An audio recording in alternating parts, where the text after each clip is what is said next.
Pemirsa, kita memasuki kabar 6 penambaian. Wakil Menteri Pendidikan Dasar Wan Menengah Republik Indonesia mengunjungi Satuan Pendidikan SMP Negeri 7 Banjarmasin, Jalan Veteran Banjarmasin Timur, besokan Jumat 20 Juni 2025. Kunjungan ke sekolah ini dalam rangka memantau pelaksanaan sistem penerimaan murid baru di tingkat sekolah dasar Wan Sekolah Menengah Pertama. Wakil Menteri Pendidikan Dasar Wan Menengah Republik Indonesia Fajar Rijaul Haq mengunjungi Satuan Pendidikan SMP Negeri 7 Banjarmasin, Jalan Veteran Banjarmasin Timur, besokan Jumat 20 Juni 2025. Kunjungan ke sekolah ini dalam rangka memantau pelaksanaan sistem penerimaan murid baru di tingkat sekolah dasar Wan Sekolah Menengah Pertama. Wakil Menteri Pendidikan Dasar Wan Menengah Republik Indonesia Fajar Rijaul Haq Wahtakuni Prima TV memadahkan dari hasil pemantauan pelaksanaan SPMB di Banjarmasin berjalan lancar, Wan kadada ditemukan kendala. Bahkan seberatan SMP di Banjarmasin cukup untuk memenuhi daya tampung calon peserta didik baru. Menurut Fajar Rijaul Haq, SPMB tahun ini sedikit berbeda dengan tahun sebelumnya, baik dari sistem wayah penerimaan peserta didik maupun di berbagai jalur afirmasi, mutasi, prestasi hingga domisili yang telah dipetakan sesuai aturan yang berlaku. Sehingga sekolah kada bisa lagi menerima peserta didik baru melebihi dari batas kuota yang telah ditentukan.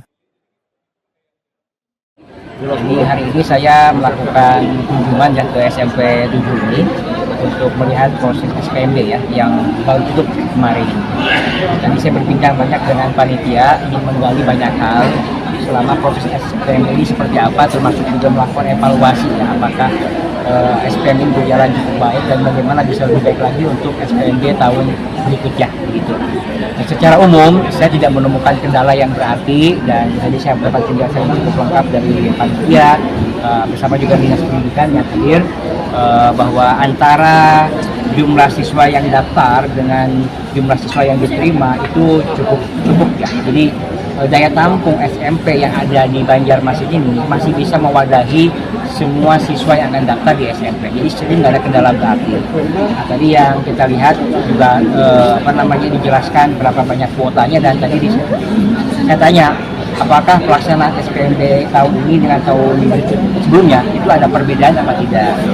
Teman-teman panitia tadi menyampaikan pelaksanaan SPMB ini secara sistem tahun ini ada perbaikan dibanding PPDB tahun lalu. Saya tanya apa? Salah satunya adalah adanya keterbukaan jumlah siswa yang akan diterima berdasarkan 4 jalur itu. Kan dipasang tuh di belakang informasi kuota afirmasi berapa, prestasi, domisili, dan juga mutasi ya. Itu jelas. Nah, yang kedua juga siswa itu punya kepastian untuk bisa diterima karena mereka wajib mengisi pilihan pertama, pilihan kedua, pilihan ketiga. Tahun lalu tidak ada yang begini. Siswa dibebaskan pilihan satu atau pilihan kedua tidak.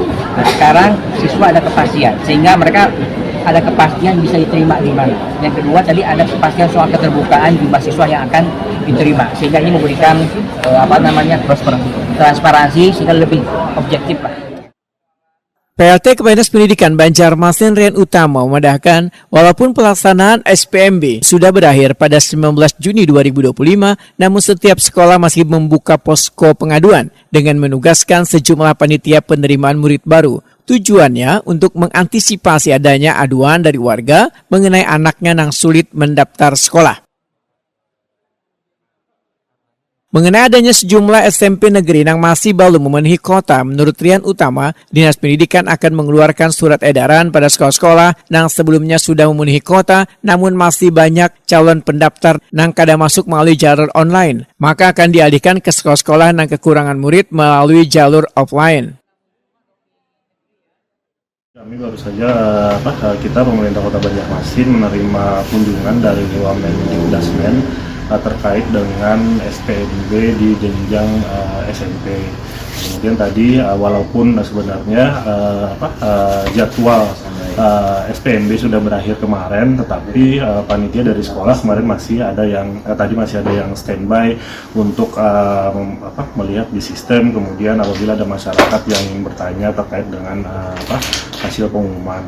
Nah, jadi tadi berdasarkan evaluasi dari Wamendikdasmen beserta Direktur Pembinaan SMP, bahwa yang kita jalankan saat ini adalah sesuai dengan Permen dan sesuai dengan juknis yang kita tetapkan.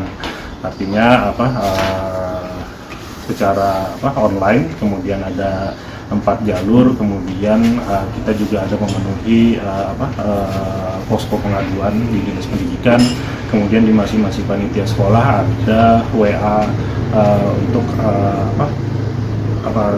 pendaftar untuk bertanya atau berkonsultasi seperti itu. Kedepannya nanti? Oke, jadi untuk 17 sekolah yang kuotanya belum terpenuhi, ini nanti hari ini kami akan menyampaikan surat kepada seluruh SMP terkait dengan masing-masing kuota yang tersisa di 17 SMP tersebut.